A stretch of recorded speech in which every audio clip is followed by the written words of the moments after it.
Guys, thank you so much for joining us. Got a very special episode today. I'm hanging out with JoJo Giannetti. Now, you might have seen him on The Ultimate Fighter. You might have seen him on Karate Combat. Not only did you see him win recently in his debut, but he actually scored the first question mark kick knockout in Karate Combat history.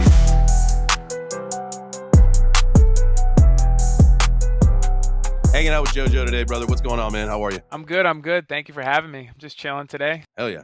Hell yeah, man. So, all right. So we're just a few weeks off of the Salt Lake City KC debut. I know that it was that was a great event. I got a chance to be there. Your fight was one of those ones where it started and then it was over. Again, you had the question mark kick that took out Brandon Jenkins. Talk to me about that. Was that something that you had been training for, or was it just an opportunity that you saw? It's so the head kicks were something that we were training for this fight specifically. Not exactly the question mark kick. That's just been something that's been in my arsenal for years and years. I hit it in sparring all the time. It's actually like my go-to.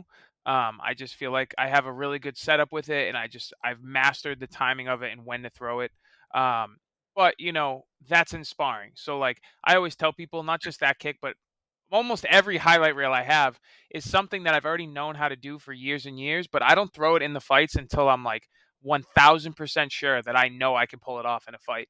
And that was just one of Yeah. those things, I've had it in the arsenal for a while, and um, our game plan for this fight was to stay long and use my kicks. And in that moment, I just saw it, and my body kind of did it before my brain even thought it. Knew I had to keep using my kicks, and then next thing you know, my foot was up there, and I was like, "Oh shit, he's rocked." Watch the slowdown of it, and you can see that he went down because that question mark is like he got fooled by it because he went down, he pulled his guard, to try to block it low, and you snapped it up high and boom. Now, one of the things that his style seemed to, it's really kind of like that. Some people were saying like the drunk style, where he gets beat up, but then usually ends up taking the fight over towards a little bit towards the tail end, and you didn't let it get there. You took care of business right off the rip. And speaking of taking care of business, you are a couple days away from being a married man. So we were talking right before we got on here. You've got just a few days away. The wedding planning is in full swing. How excited are you to make that day actually get here and happen? I'm pumped, man. But I've been joking around with like my fiance and my friends. I'm like, I think I'm more nervous than a fight. And my fiance's like, you fight in front of thousands of people half naked. What are you talking about? And I'm like, yeah, but then they just put gloves on me and I gotta fight somebody. I've been fighting people since I was in middle school. Like, I was like, that's easy. But now I gotta like stand in front of like my closest friends and family, and like I'm the center of attention. Like, I'd rather be half naked in a cage in front of them. That's it, it's funny that you say that, and the psychology behind all of it. But I tell you what, man, you obviously you performed well in the cage, in the pit now, and so your wedding day is going to be nothing short of the same thing, man. You guys are going to have a great time, and then obviously you take your bride on a great little trip afterwards for your honeymoon, and you have fun. Now, do you have plans to get back into the pit? What's the next step? Because I feel like did I read something that you want to get a grappling win too? I would love to be in the Pit Submission Series. I think that's more of a 2025 venture, but I do want to fight one more time by the end of the year. Obviously I'm healthy. Um, the fight was quick, in and out, no injuries, and whenever that happens, a lot of people say that I'm crazy for it, but it's like, you know, it's a blessing to come out of a fight like that unscathed. Especially with a guy like Jenkins and his style, he makes it a dogfight. Even his last, controversial loss in the pit, the other guy didn't come out without any bumps and scratches and bruises. So to be blessed enough to come out healthy, it's like I kind of have to capitalize on it, stay active, and get back in there. Because there's gonna be a fight. There's gonna be a fight down the road where I'm limping for a few weeks or I'm out of commission. So I got to get in when I can. Get it in. Yeah, well, after thank goodness it'll happen after the wedding if it does happen. I know when I had my fight, I fought my karate combat IFC debut in May in Austin. And so it was my first experience with any of this stuff. Like I like to say, I went from fat to fit in the pit in 4 weeks, man. It definitely changed my life. And when you talk about like you go in and you came out unscathed, man. For me, I had a black eye that lasted a few weeks, broken nose that lasted a little bit, dude. Oh, And the worst part of it, the whole thing was the jaw. Like was oh yeah. You get hit clean once and you're not fully biting down on that mouth guard. You're chewing food funny for a few weeks. I've been there before. oh, dude, and so like my big thing is pizza, as you can see. I got a pizza sign above that. Like that's the set for my morning show. We're big pizza in my house. Italian, I'm Italian family. So Friday night, without fails, pizza night. The fight was actually it was on a Thursday, and I had given up pizza for my month training camp that I had gone through, and so I wanted nothing more than to have a piece of pizza right after my fight. And I'll tell you what, dude, it was the most unsatisfactory bite of anything I've ever had in my life because I couldn't chew No. it. Oh, that's terrible. Well, But it was when you can chew your food afterwards, the 2 best things after a fight is, like, something super unhealthy and an ice cold beer. Like, it's so crazy because in fight camp, alls I want, like, mid-camp, I'm like, "I want an ice cold beer." Right after my fight, I want an ice cold beer. 2, 3 weeks after that, couldn't be bothered. I'm like, "I don't care. I don't want a beer, like, I'm good." But then mid-fight camp and right after the fight, for some reason, my body's like, "Just 1 ice cold beer. I need it." All right. So the plan is you want to get back into the pit now. Karate Combat goes every month. So November, I think, is Bangkok. December, it was going to be in Abu Dhabi. They switched that to Miami. So maybe we'll get a chance to see you one of those shows. I was on them after my fight because, like, as soon as I got out the pit, like, I saw the doctor, I came out, and everybody at Karate Combat was like, "Yo, when are you back? We need you back. We need you back." I was like, "Hey, Utah's cool, but, like, I'm a 3-hour flight from Florida. You guys wanna go to Miami? Don't even, like, send me a name. Just send me a contract." There you go. Yeah, and that one, yeah, because that one just got recently changed, so that's cool. And then potentially, a grappling, if we can get you grappling in 2025. Now, what about through any of the other organizations? Do you have anything else planned? Are you doing anything else with UFC at these times or no? As of right now, no, you know what I mean? I'm just training, seeing where life takes me.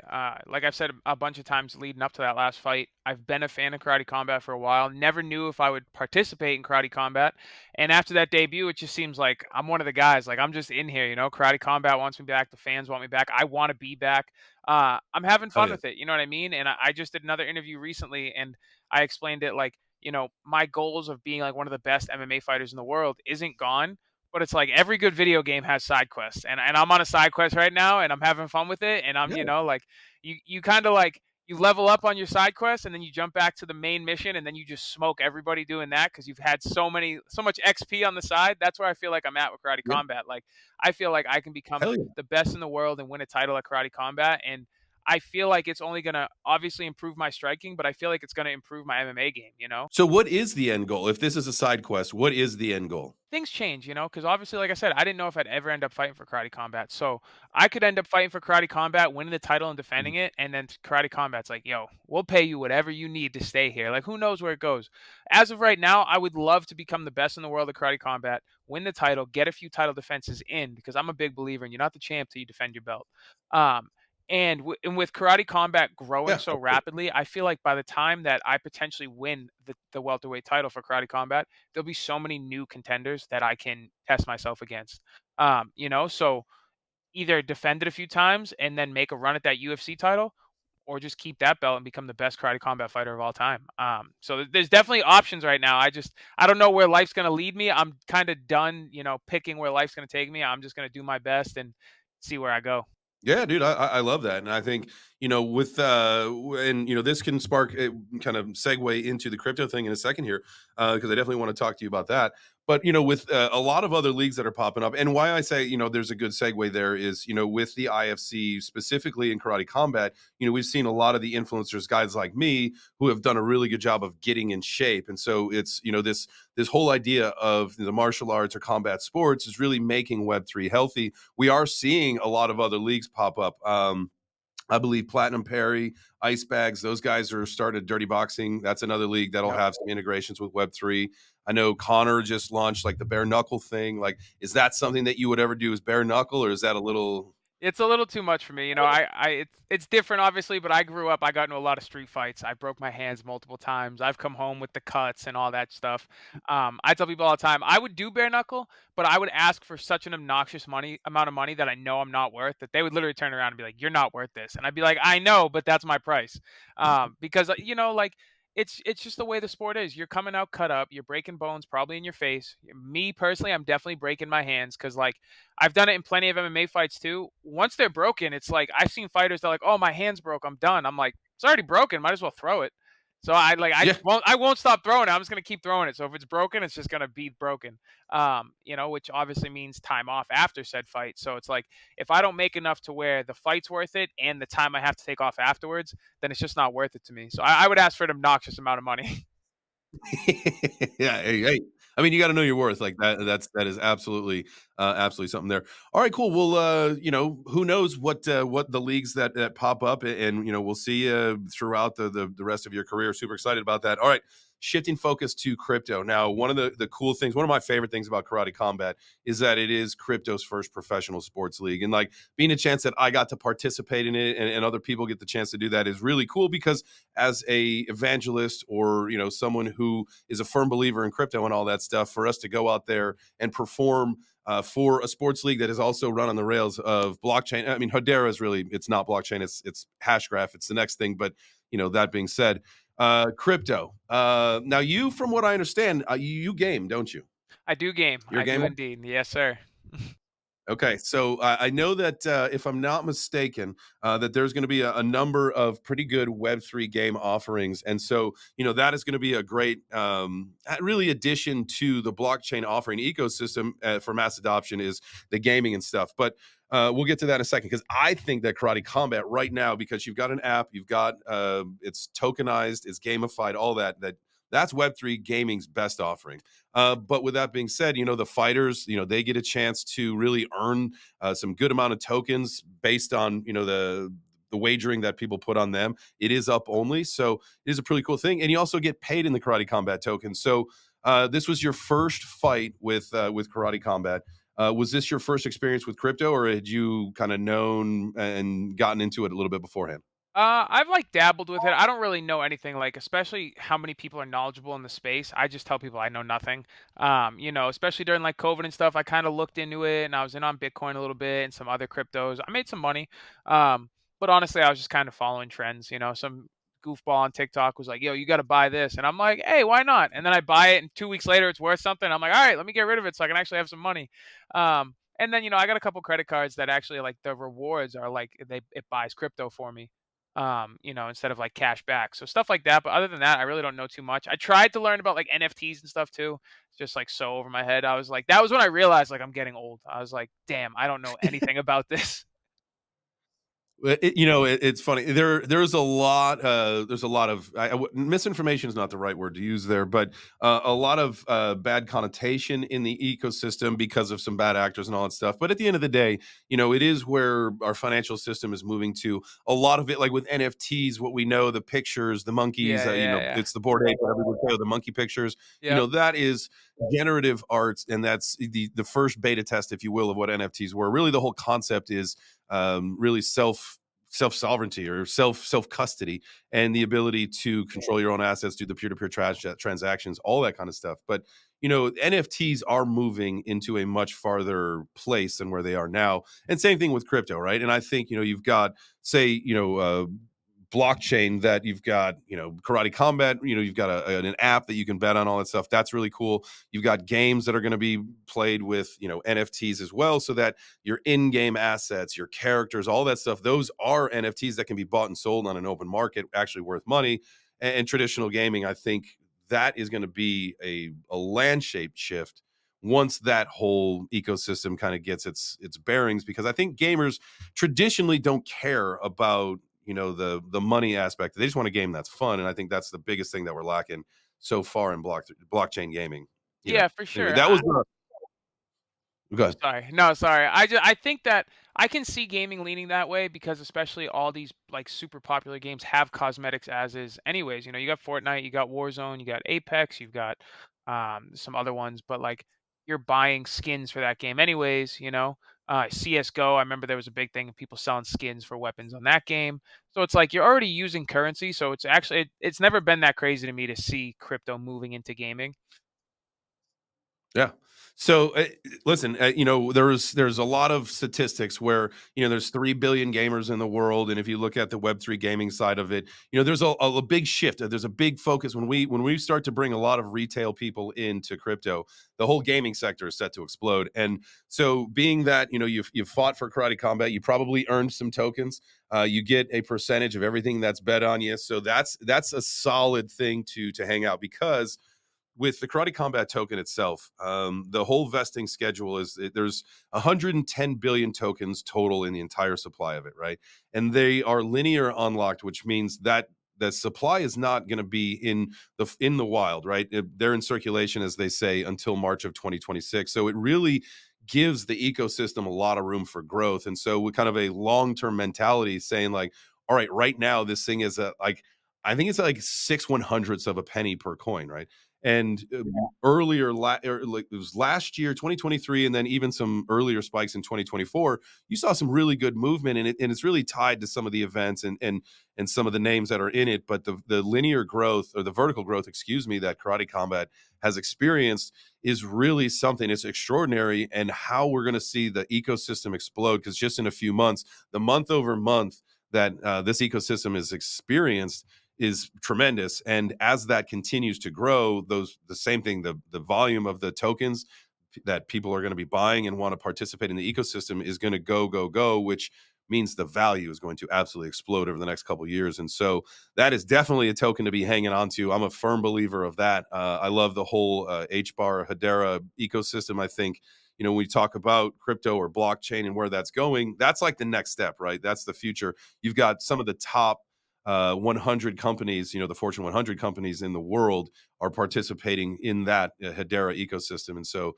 being that that's where Karate Combat is, there's a lot of RWA focus. And I don't know if you know anything about that, but that is a big narrative as well for the crypto ecosystem moving into the future. And that's the tokenization of real world assets. So, like stocks, Oh, bonds, yeah. commodities, real I estate, like stuff that like though. that. I like that the way that I've kind of like processed it in my brain because originally when I heard like crypto and NFTs will have like real world value, it like didn't click in my head. But now the way I look at it is like when you make a savings account, you want like a high interest savings. You want those rewards. You want to be racking up that Mhm. money. But now it's very similar with crypto where it's like, the biggest thing that I like about Karate Combat's token is like you're almost a shareholder by having Karate token. Like they put up a new rule Well, to a vote, and it's like you hold that token, you can have a say in whether that rule comes into effect or not. You, And that's really cool yeah, for me because now the fans kind of almost own Karate Combat.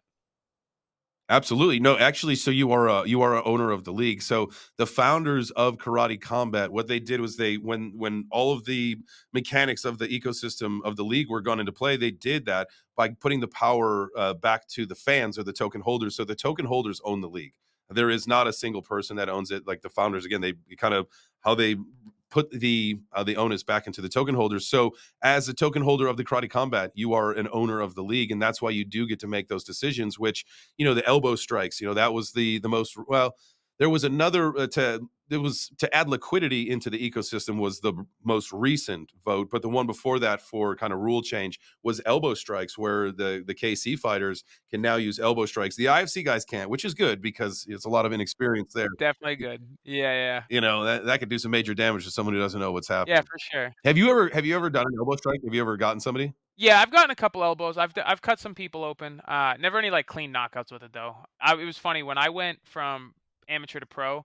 I spent that fight camp for my pro debut. Like I was just on the bag throwing knees and elbows because I felt like I had done everything in MMA already. Like I had submitted guys, I had knocked guys out, I had gotten TKOs, but I had no knees or elbows, obviously. So I was just on the bag every day throwing knees and elbows. And then my pro debut, the guy, I forget if he threw a right hand or a jab or whatever, but I slipped it and then I came back and in my head I was like, I'm gonna throw a straight left, but my body threw a left elbow and I ended up rocking the guy and then I took him down and choked him out.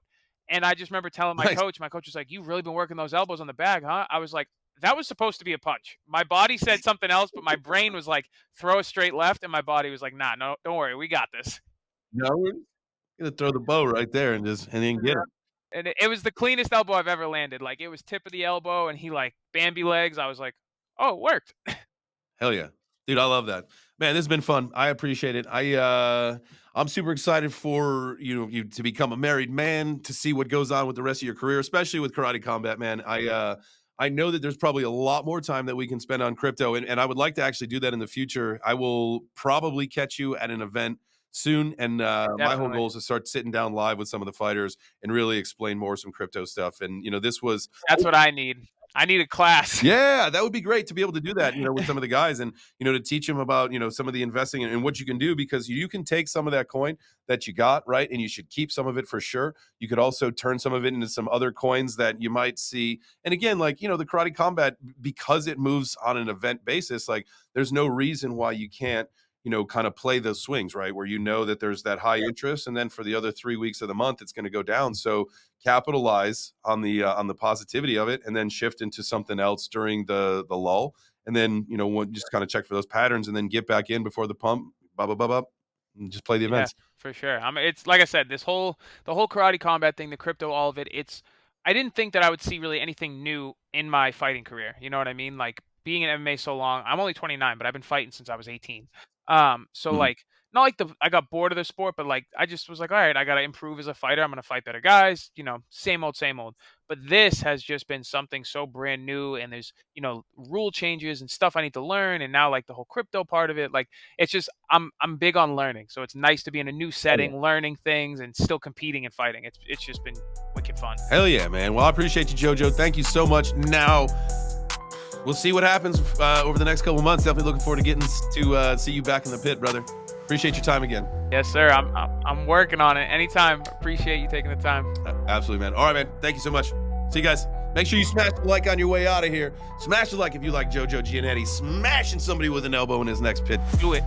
Do it.